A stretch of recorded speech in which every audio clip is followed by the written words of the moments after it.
Vamos a orar. Señor, queremos darte muchas gracias por este día. Gracias, Dios, por tu amor, por tu misericordia hacia nuestras vidas. Y muchas gracias, Dios, por todo el trabajo precioso que haces día a día para llevarnos a una relación más profunda y cercana contigo.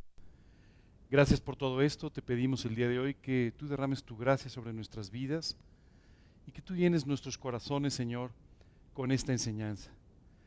Padre, hoy queremos ir más profundo en nuestra relación contigo y por eso queremos pedirte, Señor, que tú produzcas así el querer como el hacer por tu buena voluntad.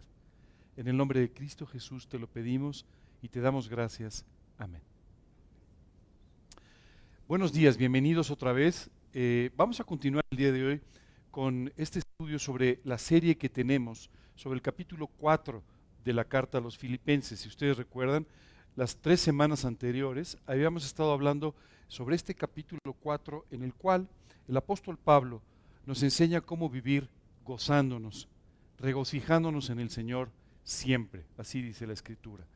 Esta carta a los Filipenses es una carta muy especial en el sentido de que marca la extensión del campo misionero que de alguna manera comenzó en diferentes zonas de Asia y que se extendió hacia Europa, comenzando en esta ciudad de Filipos. Cuando tú y yo hablamos del campo misionero, hablamos del cumplimiento de un mandato de parte de Dios. Hoy en día a veces tenemos cierta distorsión en cuanto a este concepto de lo que es el campo misionero.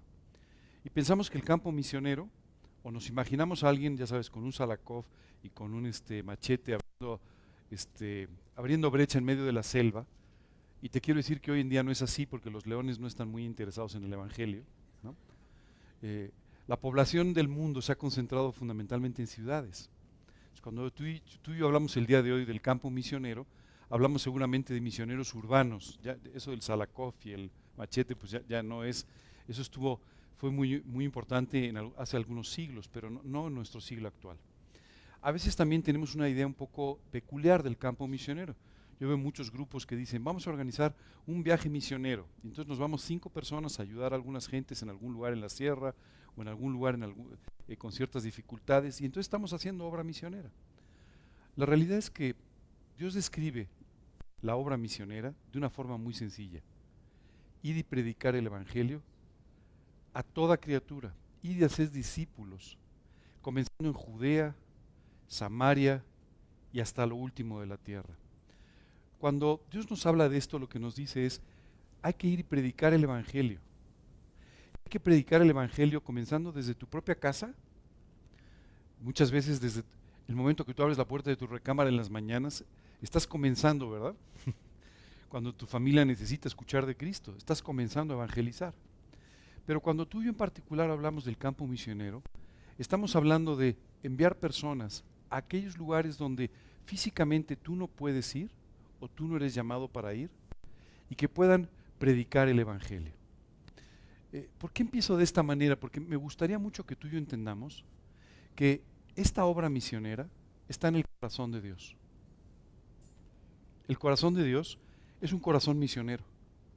Esta gran comisión, este gran mandato, se lo dio Jesús a sus discípulos. No lo inventaron ellos. Y cuando tú y yo leemos las páginas de la Biblia, nos encontramos a un Dios que quiere alcanzar hasta lo último de la tierra. Y nos encontramos a las personas que han tomado esta gran comisión totalmente en serio en sus vidas, pensando exactamente en la extensión del Evangelio hasta lo último de la tierra. El apóstol Pablo, por ejemplo, un solo hombre, pero estaba dispuesto a llegar hasta los confines del mundo antiguo predicando el Evangelio. Cuando tú ves los viajes misioneros de Pablo, es verdaderamente increíble que pudiera abarcar todo ese espacio, que pudiera predicar en todos estos lugares y que en cada uno de estos lugares se fueran formando iglesias. Es verdaderamente increíble, ¿cierto? Pero esto no surgió de la nada.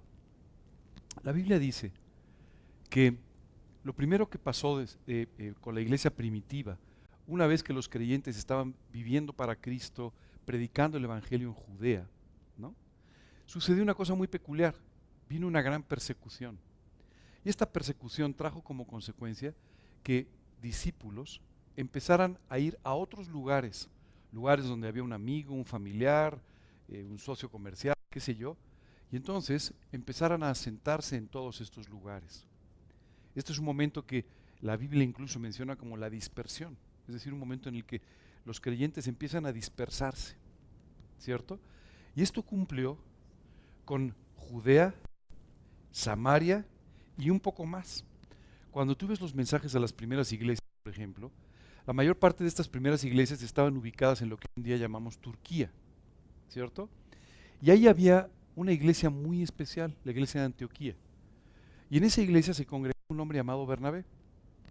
Y este hombre tenía mucho cargo por alguien quien había conocido a Pablo, ¿verdad? Pablo estaba en ese momento todavía en Tarso, y entonces Tarso está relativamente cerca o bastante cerca de Antioquía. Y entonces Bernabé visitaba a Pablo, hasta que finalmente lo invita a subir a Antioquía, empieza a congregarse en este grupo. Sabemos que no era una iglesia particularmente grande, pero era una iglesia que tenía un profundo cargo misionero. En ese momento no existían los misioneros, pero ellos querían cumplir con la gran comisión y tenía lo que hoy llamaríamos un profundo cargo misionero. Y entonces dice la Escritura que habiendo orado, ¿no? Los líderes de esta iglesia envían por primera vez a 2 misioneros, Bernabé y Pablo. Hoy en día en este mundo hay universidades que preparan misioneros, hay agencias de misioneros, hay grupos de misioneros. En ese tiempo lo que había era un gran anhelo por cumplir la gran comisión de parte de Dios y por vivir conforme al corazón de Dios. Y estos 2 hombres por primera vez salen al campo misionero. Quiero decirte que el proyecto no fue solamente de Antioquía. Cuando tú y yo leemos el libro de Hechos, nos damos cuenta de cómo otras iglesias participaban, por ejemplo, en el sostenimiento de Pablo. Eso quiere decir que todo un grupo de iglesias apoyaron este primer esfuerzo misionero. Y estas misiones comenzaron entonces a ir ciudad por ciudad, primero tocando aquellos puntos donde había algunos creyentes, ¿cierto? Y luego llegando a territorio desconocido, a territorio donde no había nadie.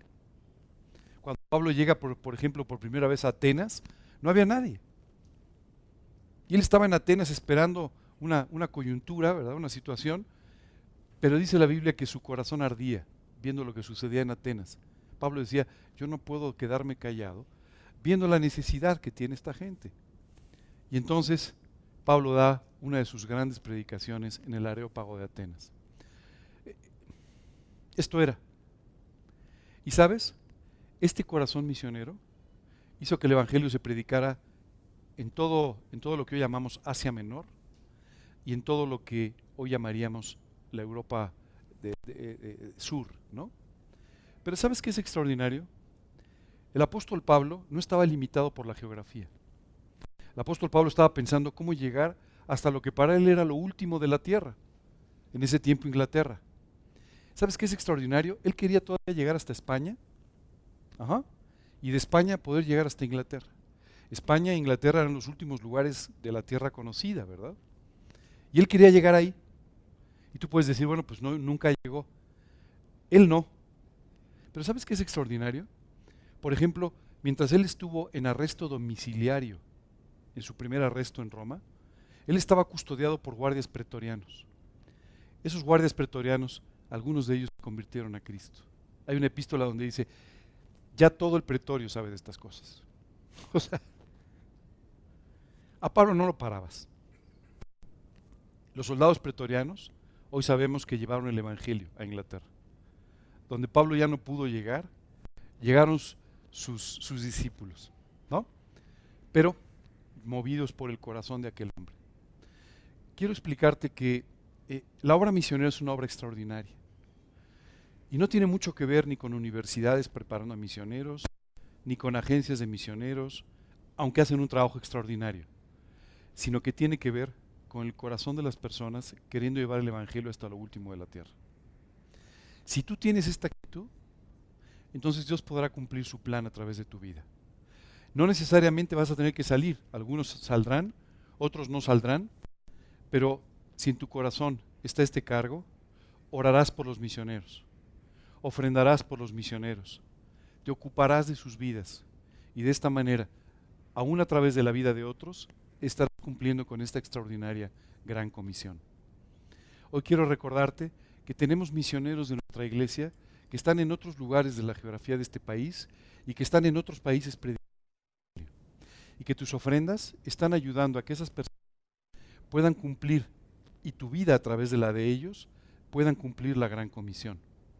Hoy en día tenemos misioneros en diferentes lugares. Tenemos misioneros en Europa, hay un grupo en París, hay un incipiente grupo en Florencia, hay un pequeño grupo en Basilea, hay algunos convertidos en España que están esperando porque alguien vaya. De la misma forma, podemos hablar de grupos en Chile, en Argentina, en otros países de la geografía de nuestro continente. Solo quiero recordarte hoy esto para empezar el estudio, porque es importante que ores por ellos, que ores por cada uno de estos misioneros. Ellos están cumpliendo tu tarea de la gran comisión. Así que no dejes de orar por ellos. La siguiente reunión, quiero ponerles aquí un pequeño diagrama para que ustedes vean dónde están los misioneros, ¿no? Y de esta forma ustedes puedan concentrarse en orar por cada uno de ellos. Pero en el caso de Filipos en particular, Filipos fue el resultado de la obra misionera. El primer lugar en Europa que fue tocado por la misión. Y de esta manera, las personas en Filipos, ¿no?, comenzaron a seguir a Cristo. La carta de la que estamos hablando en este caso, en este capítulo 4, es auténticamente un tratado de cómo vivir con gozo. Una de las cosas que quita nuestro gozo es el hecho de poner nuestros ojos en las cosas efímeras. ¿Qué son las cosas efímeras? Son las que pasan rápidamente. ¿Qué son este tipo de cosas? Las cosas materiales, las cosas que tú y yo alcanzamos todos los días, nuestros trabajos, negocios, propiedades. Ayer compartía con un grupo que me llamó mucho la atención. El viernes tuve una reunión con un notario, ¿no? Entonces yo veía, además ya sabes que los notarios son unos fajos de papel realmente impresionantes, ¿no? Me impresiona mucho lo ordenados que son, porque es casi increíble cómo conservan toda esta cantidad de papeles y demás. Pero lo que me llamaba la atención es, tú sabes, siempre ves gente salir muy contenta porque acaba de adquirir una propiedad, por ejemplo, ¿no? Pero la verdad es que esa propiedad se va a quedar aquí. A pesar de lo que diga la escritura del notario, lo único que sucede es que le han prestado esa propiedad por unos años, hasta que finalmente dé un paso a la eternidad. Esa es la realidad, se va a quedar aquí. Tú no vas a llegar al cielo con las escrituras bajo tus brazos.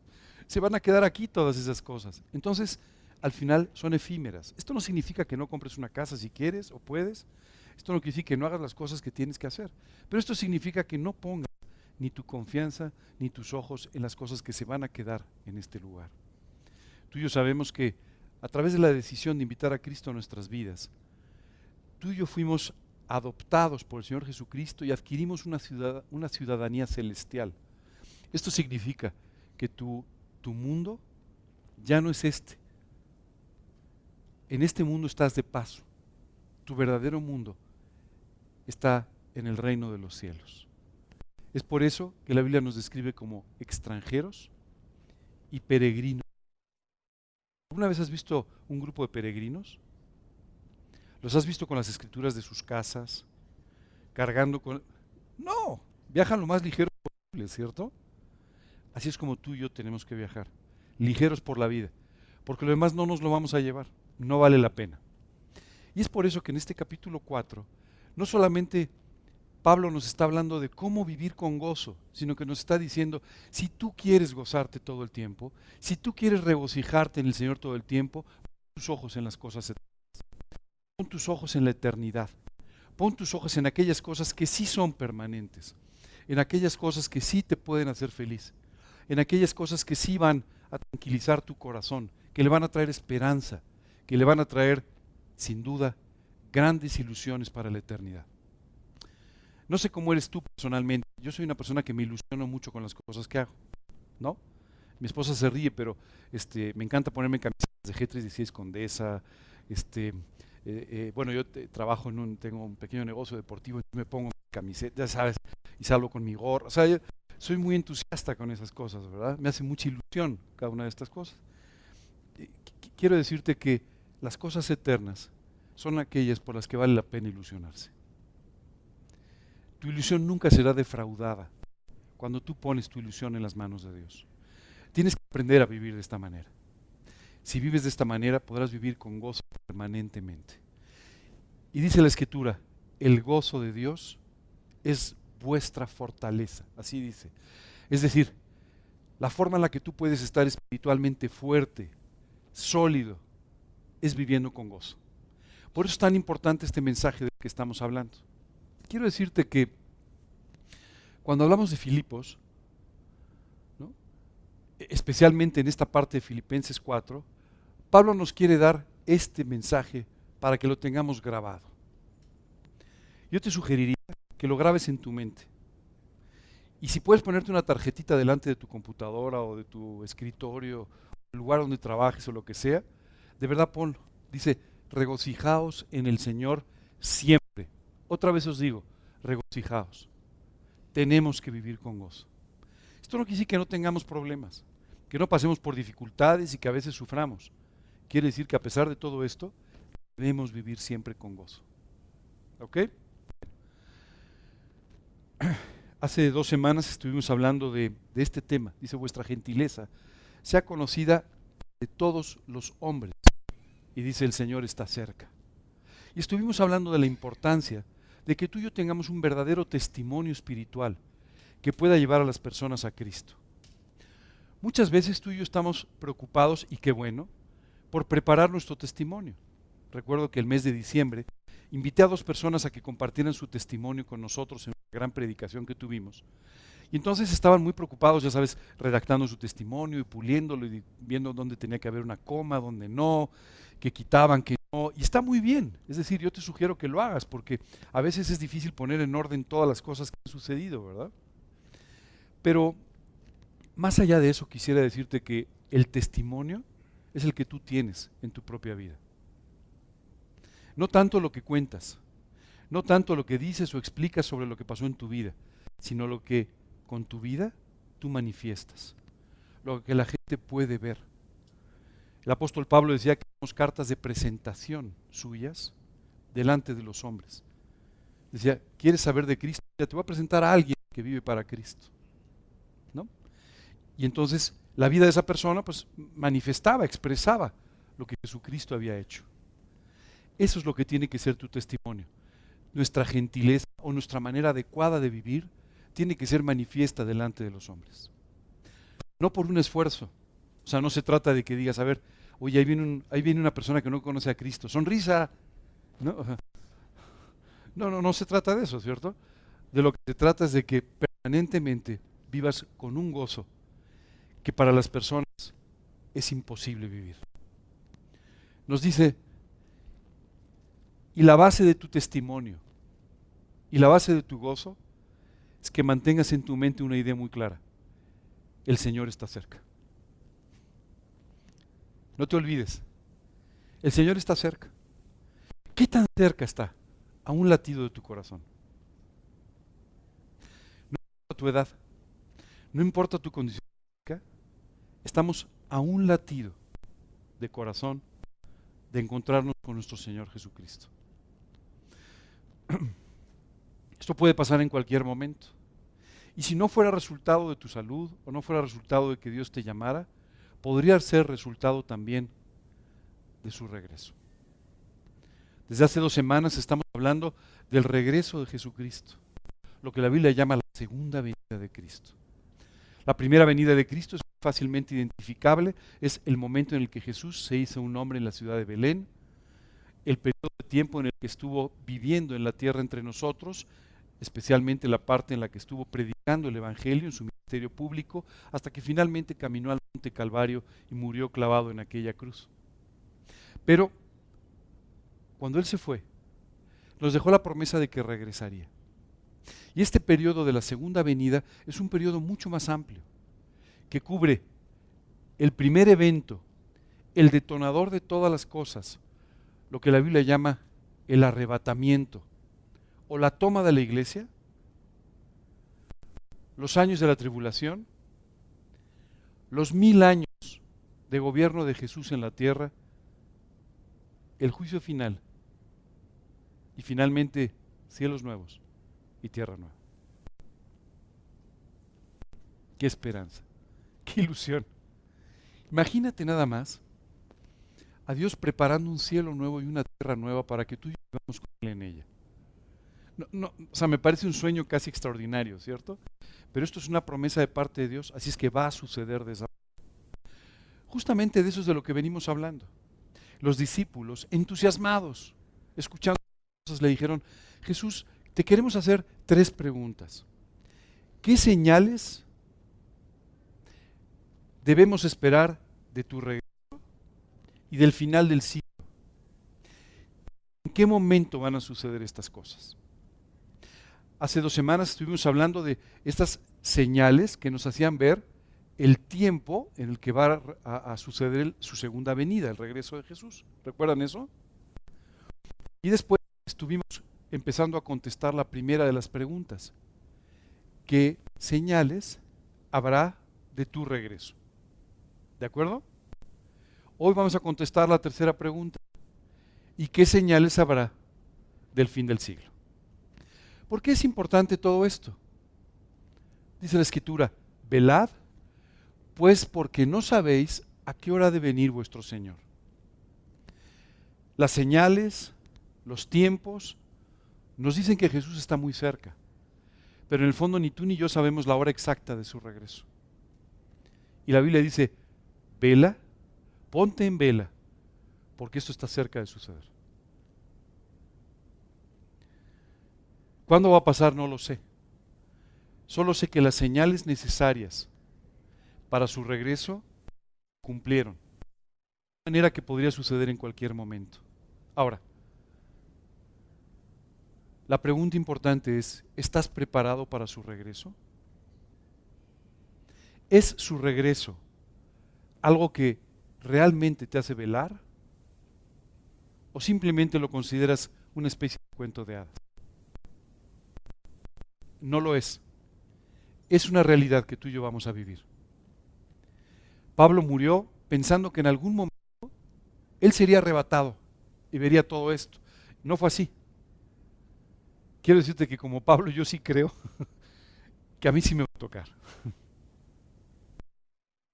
Creo que tú y yo lo vamos a vivir, aunque no te lo puedo asegurar. Pero lo que sí sé es que está bastante cerca, a las puertas. Sí sé que como en la parábola de las vírgenes ya estamos escuchando los gritos de viene el novio, viene el novio. Así es que más vale que vayas preparando el vestido de novia, porque el novio se acerca y se acerca rápidamente. El día de hoy vamos a contestar la última pregunta. En la segunda pregunta, tú y yo estuvimos viendo qué cosas sucederían, ¿ok?, para la segunda venida de Cristo. ¿Recuerdas que empezamos a hablar de todo esto? Ok, hoy vamos a hablar entonces de las señales del fin.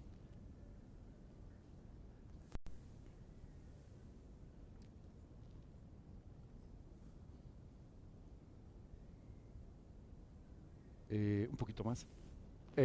Un poquito menos. Eso. Una más, una más. En el Evangelio de Mateo, Jesús nos dice literalmente: y vendrán muchos en mi nombre. Acuérdate, muchas veces confundimos este capítulo de 24 del libro de Mateo. Nos está hablando de los tiempos de su venida, los tiempos del fin, ¿ok? Y nos está hablando de las señales. A veces es muy fácil que nos confundamos de repente, ¿de acuerdo? Esto de lo que estamos hablando son los tiempos del fin. Es decir, ya Jesús vino en el arrebatamiento, ya tomó a la iglesia y estamos comenzando este periodo de los 7 años de la tribulación. ¿Se acuerdan? ¿Vamos bien? ¿Sí? Para quienes por primera vez nos acompañan hoy, o no hayan venido las veces pasadas, o no nos hayan visto, estuvimos hablando de este momento extraordinario en el que Jesús, dice la Escritura, en el cielo para tomar la iglesia y durante 7 años celebrar en el cielo lo que la Biblia llama las bodas del Cordero. Es decir, si en este momento, al chascar los dedos, tú y yo fuésemos llamados, en el cielo comenzaría una ceremonia extraordinaria, las bodas del Cordero con su iglesia.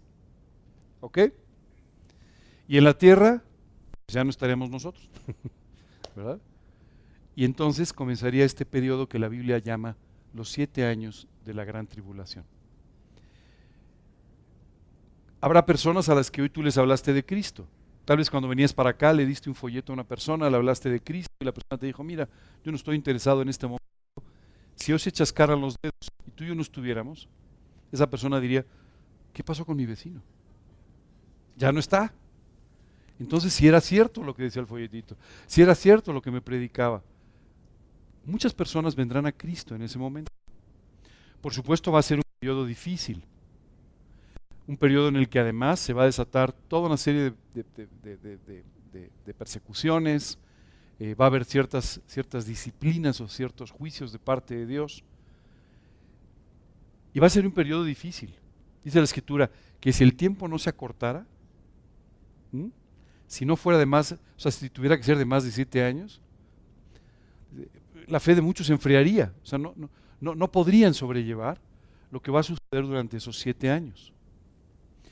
Quiero decirte que cuando tú y yo hablamos de estas cosas, muchas veces pensamos, no, eso parece que es demasiado. Si hace 30 años te hubieran enseñado un video del mundo hoy en día, dirías, no, eso es demasiado.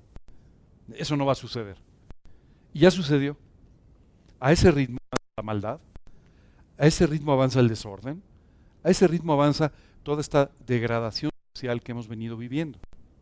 Bueno, lo único que va a suceder es que imagínate que de repente quitas unos cuantos millones de creyentes del mundo, ¿verdad? Bueno, pues no va a haber quien ponga freno, ¿verdad? No va a haber quien ore. Imagínate que de repente el Espíritu Santo es llevado. Bueno, esto va a hacer que todavía la maldad se vaya mucho más rápido de lo que se está yendo en este momento. El otro día estaba leyendo unos números que, por cierto, me gustaría traerles el próximo domingo, sobre cuántos creyentes hay en el mundo. Y sabes, imagínate, solamente en Brasil, para ponerte un ejemplo, se calcula que entre el 25 y el 27% de la población sigue a Cristo. Es un país de casi 200 millones de habitantes. Es que te puedes imaginar, son un poco más de 50 millones de habitantes, ¿no?, que están siguiendo a Cristo.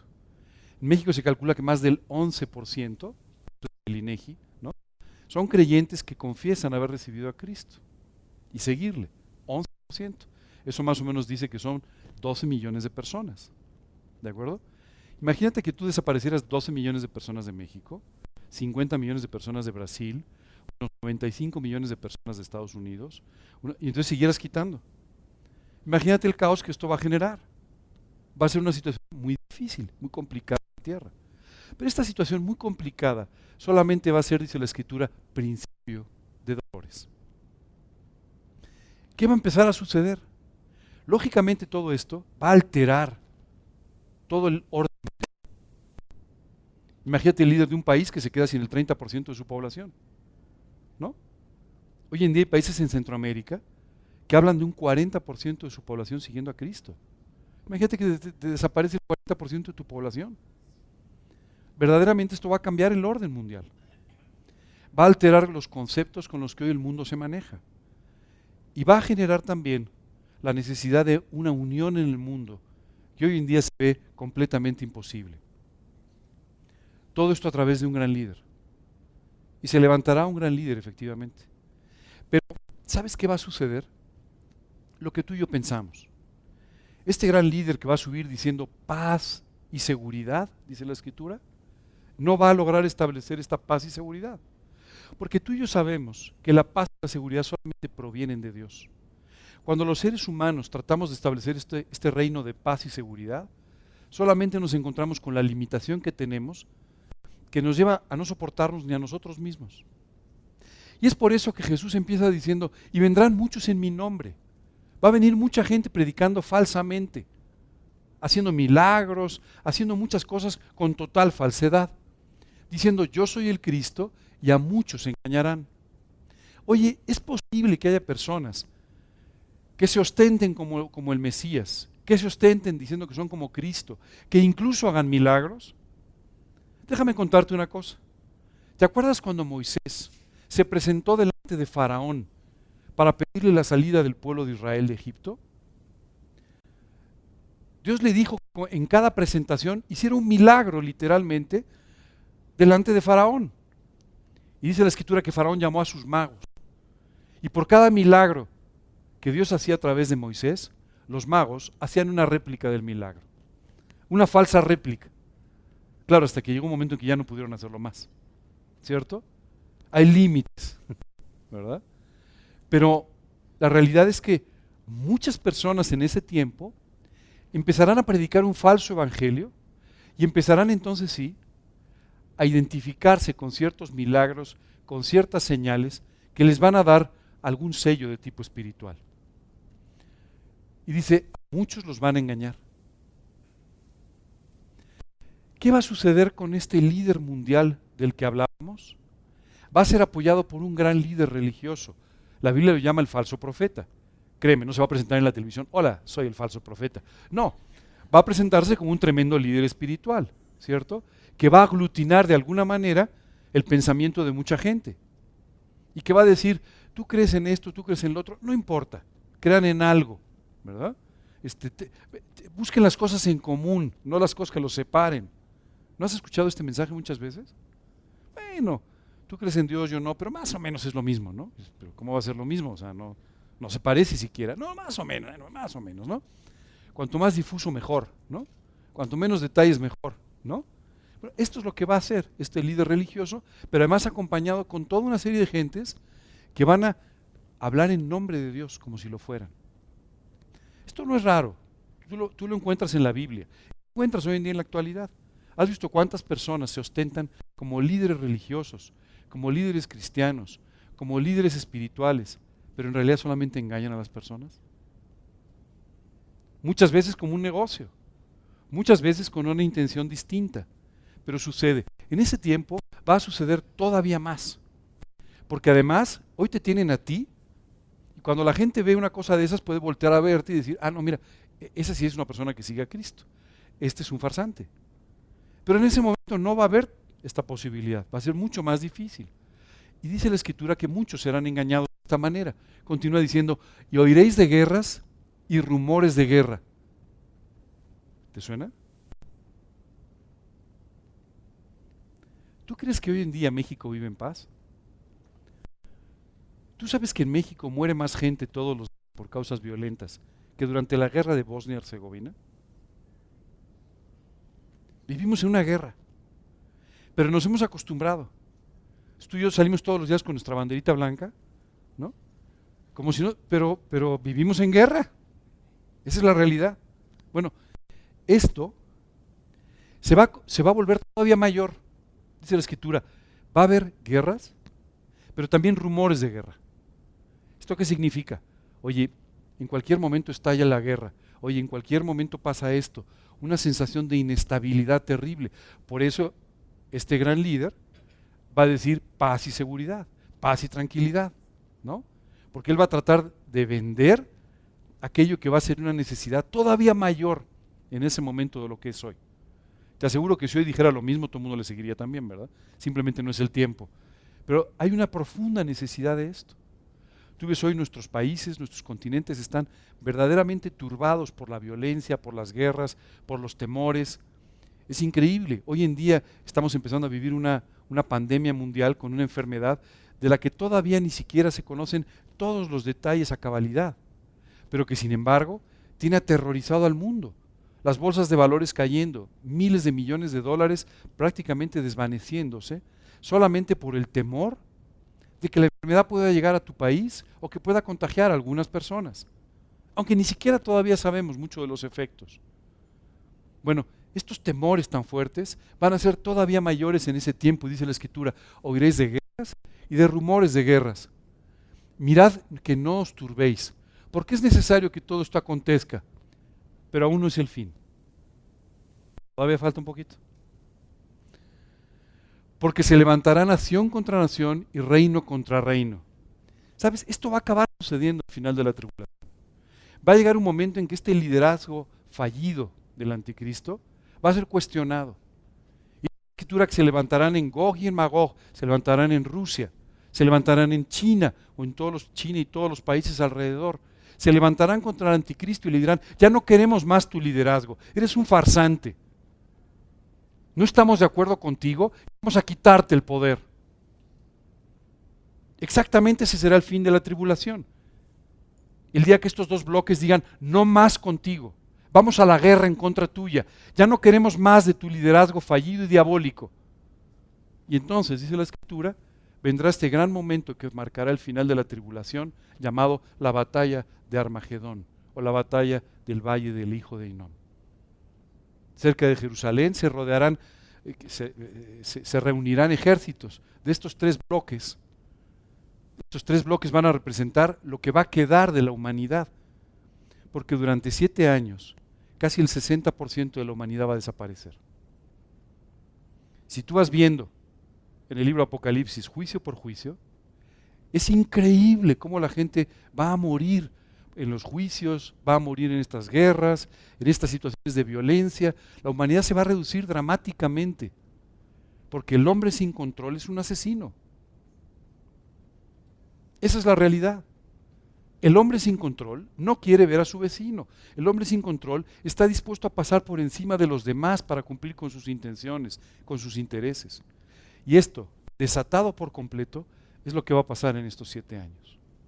Al final, estos tres bloques, con lo que queda de la humanidad, se enfrentarán en aquel día, dándose cuenta de que el problema no es entre ellos, sino el problema es con Dios. Por eso en ese día verán el cielo abierto y verán a Jesús regresar para que en un abrir y cerrar de ojos la batalla de Armagedón termine con lo último de la tierra. Continúa diciendo, y habrá pestes. ¿Sabes qué es increíble? Estamos viviendo. Por eso la Biblia dice que estamos viviendo ya el principio de dolores al final. ¿Alguna persona aquí ha dado a luz alguna vez? ¿Sí? ¿Cómo son los dolores de parto? Muy fuertes, pero además son cada vez más intensos. Van cada vez haciéndose más intensos y cada vez más cerca uno de otro, ¿cierto? Esto es la señal de que el alumbramiento está muy cerca. Al principio es un dolor muy fuerte, pero pasa, después una contracción después de algunos minutos, y después las contracciones empiezan a volverse muy continuas y muy intensas.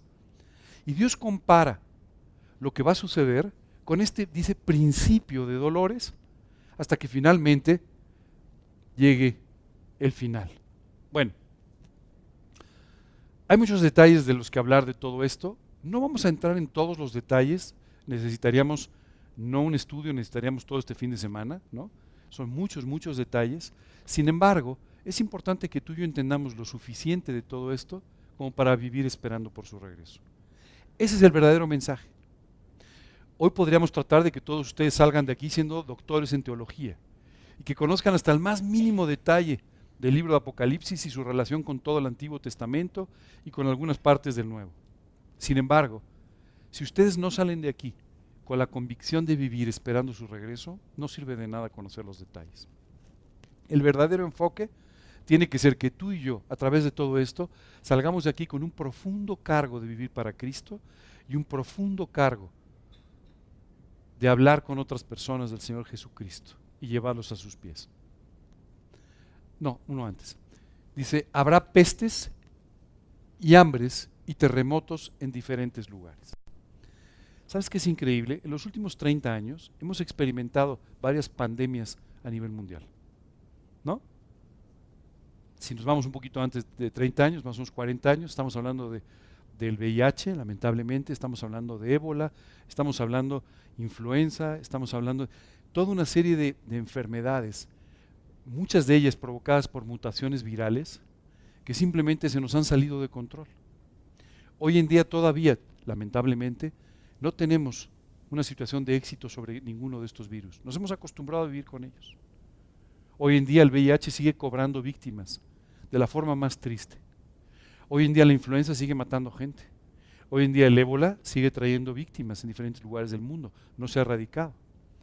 Bueno, ¿sabes qué se va a ver durante estos 7 años? Un incremento de todas estas situaciones. Va a haber pestes, efectivamente, o lo que llamaríamos hoy en día pandemias, como dice la Organización Mundial de Salud, epidemias descontroladas en diferentes lugares de la tierra. Por supuesto no quiero asustarles porque además, si tú has recibido a Cristo en tu corazón, tú ya no vas a ver esto.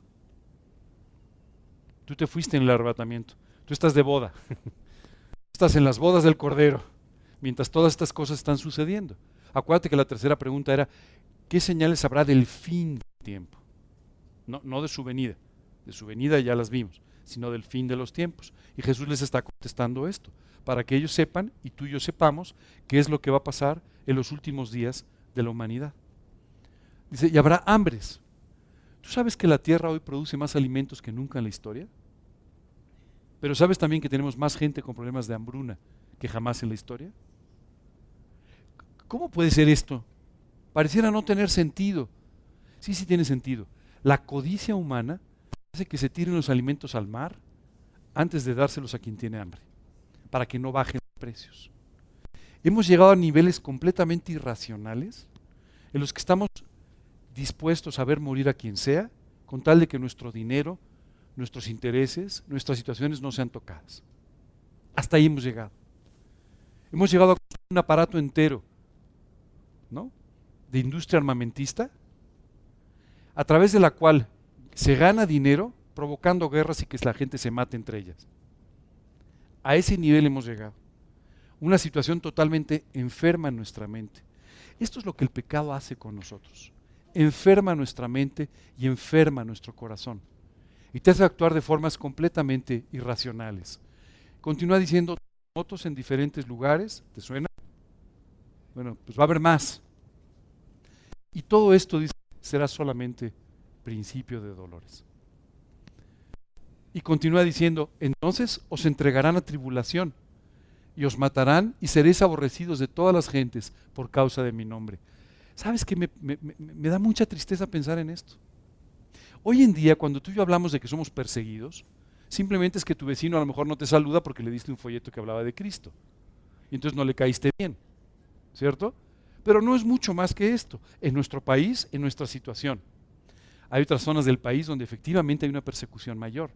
Hay zonas del mundo donde hablar de Cristo significa que te maten, especialmente hoy en día en los países musulmanes fundamentalistas, Corea del Norte. El confesar a Cristo causaría que te mataran. Pero imagínate esto generalizado en todo el mundo.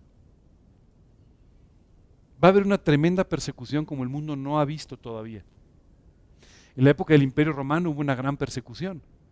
Pero sabes, en la época del Imperio Romano era fácil, simplemente no decías que eras cristiano y ya. Pero en este caso no va a ser posible. La Biblia dice que las personas se van a identificar a través de lo que llama la marca de la bestia. Claro, no creas que le van a decir, oye, te traigo la marca de la bestia. No, no. Lo llamarán de otra manera, programa de reunificación global y sistema de felicidad internacional, yo qué sé, ¿no? Algo lindo seguramente le pondrán. Pero la realidad es que en el fondo va a ser un sistema en el cual tú te vas a identificar con este nuevo orden diabólico mundial. Y dice la Escritura, el que no tenga la marca no va a poder comprar, ni vender, ni nada. No vas a poder entrar a una tienda, no vas a poder comprar, no vas a poder hacer nada. Entonces esto va a permitir rápidamente una identificación de aquellos que no están de acuerdo con ese sistema y que siguen a Cristo. Y serán perseguidos, tremendamente perseguidos. ¿Sabes qué es increíble? El otro día estaba leyendo cuánto la gente sabe de ti. Y me dio escalofríos. Dije, bueno, ojalá que supieran lo que predico, cuando menos, pero bueno. Pero es increíble, a través de tu Facebook, a través de tu LinkedIn, a través de tu WhatsApp, a través de todas estas cosas que uno ingenuamente empieza, ya sabes, a usar y parece muy simpático y, por cierto, luego les platico del grupo y todo lo que los chistes y las cosas simpáticas. En fin, lo que te quiero decir es que con todas estas cosas, alguien sí tiene un perfil de quién eres perfectamente identificado. Imagínate esto, no en las manos de un mercadólogo agresivo, sino de un líder diabólico. Tan fácilmente identificables, tan fácilmente perseguibles, ¿cierto? Esto es lo que van a sufrir aquellos por causa de Cristo que se convirtieron durante la tribulación. Continúa diciendo, se van a ser aborrecidos de la gente, los van a considerar antisociales, personas no deseables para tenerlos cerca. Dice después, muchos tropezarán y entonces se entregarán unos a otros. Fíjate qué cosa tan tremenda. Y unos a otros se aborrecerán y muchos falsos profetas se levantarán y engañarán a muchos. Y por haberse multiplicado la maldad, el amor de muchos se enfriará. Mas el que persevera hasta el fin, ese será salvo. Fiu. Qué tiempos difíciles, ¿verdad? Y dice, pero fíjate, dice, y será predicado el evangelio del reino en todo el mundo para testimonio a las naciones, y entonces vendrá el fin. ¿Sabes qué nos dice Dios? Y las personas en ese tiempo, después de haber recibido a Cristo, se darán cuenta de tal manera de la necesidad de los demás, que van a predicar el evangelio no importa lo que suceda, al grado de que el evangelio llegará hasta el último rincón de la tierra. Déjame hacerte una pregunta. ¿Cuántos problemas necesitamos tú y yo? ¿Cuántas pruebas necesitamos tú y yo? ¿Cuánta persecución necesitamos tú y yo para tener un verdadero cargo por el país?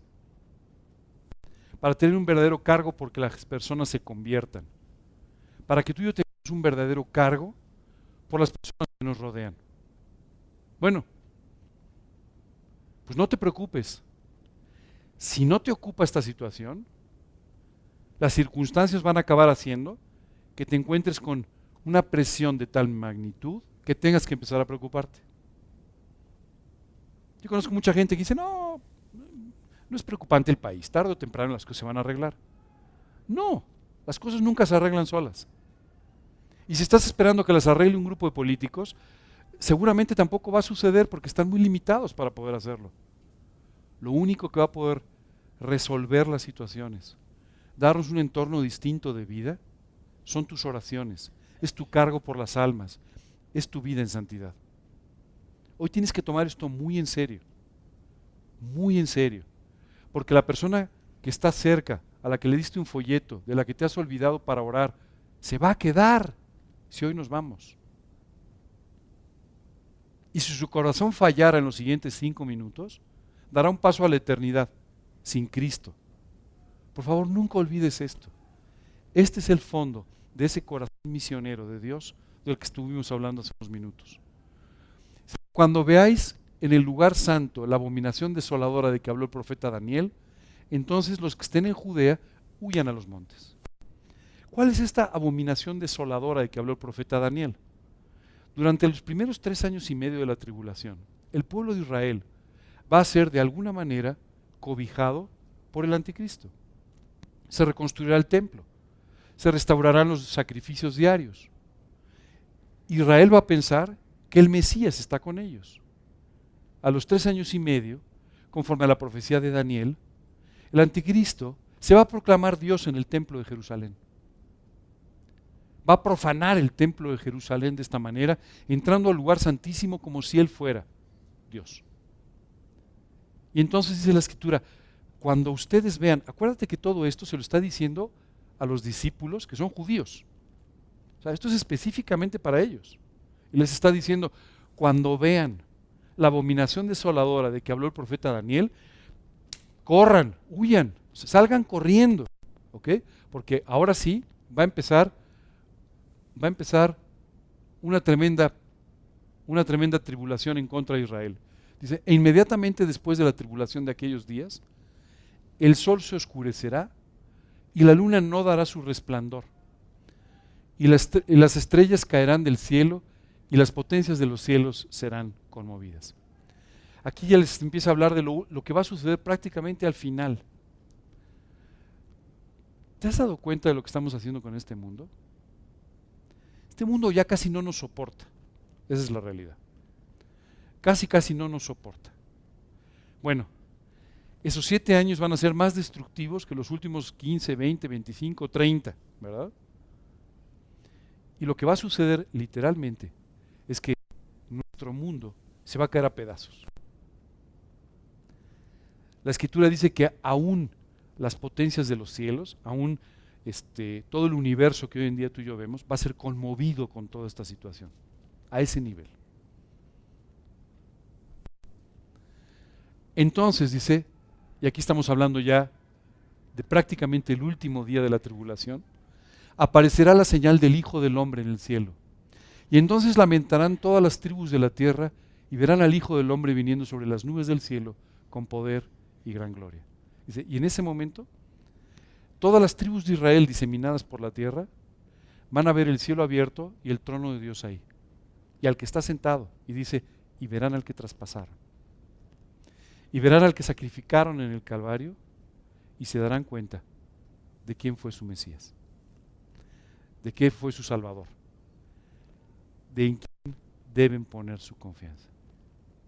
Qué impresión, qué fidelidad de parte de Dios. Años de negarlo, 2000 años hasta ahora negando su existencia, negando su divinidad, y permite que se abra el cielo para que vean quién sí es, y de esa manera, aún el último día de la humanidad, ellos puedan convertirse a Cristo. Continúa diciendo, y enviará a sus ángeles con gran voz de trompeta y juntarán a sus escogidos de los 4 vientos desde un extremo del cielo hasta el otro. Le dice, y voy a tomar lo que quede, a los que queden de los míos, los voy a tomar para que no pasen por lo que va a suceder en Armagedón y puedan llegar directamente a lo que la Biblia llama el milenio.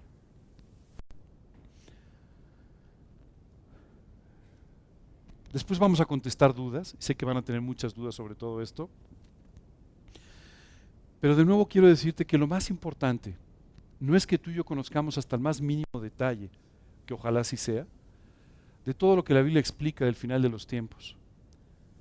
De hecho, tú y yo no lo vamos a vivir, eso es una muy buena noticia, pero la Biblia dice, bienaventurado aquel siervo, el cual cuando su Señor venga, le haya haciendo así.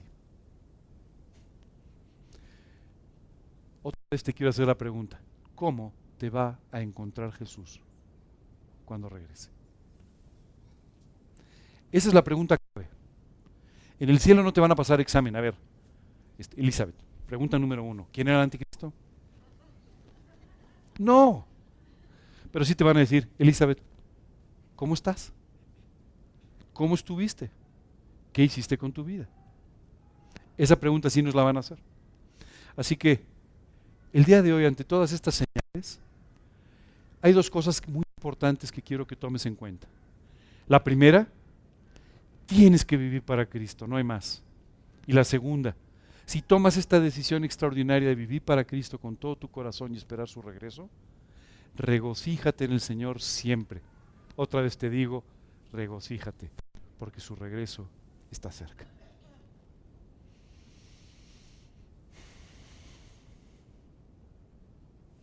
¿Preguntas? ¿Dudas? Vamos a orar, vamos a escuchar esta canción que me gustaría que disfruten con nosotros. E inmediatamente después, si tienen alguna duda, les voy a dar unos minutos mientras la canción y todo para que piensen sus dudas. ¿Ok? Contestamos, ¿de acuerdo? ¿Todo bien? Con esto terminamos esta parte, ¿ok? De señales, etcétera, sobre la venida de Cristo, sobre el final de los tiempos. El próximo domingo vamos a continuar hablando sobre el gozo, porque el apóstol Pablo nos dice, ok, ¿ya te diste cuenta de todo lo que viene? ¿Ya te diste cuenta de qué tan próximo está el regreso de Jesús? ¿Ya te diste cuenta de las decisiones que tienes que tomar? Maravilloso. Ahora volvamos a hablar otra vez del gozo, porque ahora sí, puedes gozarte realmente en la vida sabiendo que su regreso está cerca. ¿Ok? Vamos a orar, escuchamos la canción y terminando la canción contestamos dudas. ¿Ok? Señor, muchas gracias de verdad por este día. Gracias, Señor, por estas señales que tú nos das, con un énfasis muy especial en llevarnos a tomar decisiones sobre nuestra propia vida, sobre nuestra relación contigo y sobre, de esta manera, lo que queremos hacer para servirte durante este tiempo que tú nos permites vivir en la tierra. Hoy queremos pedirte, Señor, que tú toques nuestro corazón, que tú nos lleves muy profundo en nuestra relación contigo, que nos hagas valorar tu santidad y de esta manera aprender a vivir en ella. Señor, manténnos con los ojos puestos en tu regreso. Manténnos siempre pensando en aquellas cosas que van a suceder y de las cuales vamos a disfrutar y participar. Señor, pon nuestros ojos en aquellas bodas del Cordero. Llévanos siempre a pensar que algún día vamos a estar con nuestro Señor disfrutando de estos 7 años de un extraordinario banquete en el cielo, disfrutando de todo lo que Él preparó, de todo lo que Él hizo por nosotros. Gracias, Padre, de verdad. Y Señor, llévanos también a temer que las personas puedan partir de esta vida sin ti, o a que tengan que pasar por ese momento angustioso de la tribulación sin tenerte a ti. Padre, te pedimos con todo nuestro corazón que tú nos des un cargo por las almas, un cargo por las personas, que las personas puedan venir a Cristo. Te lo pedimos de una forma muy especial.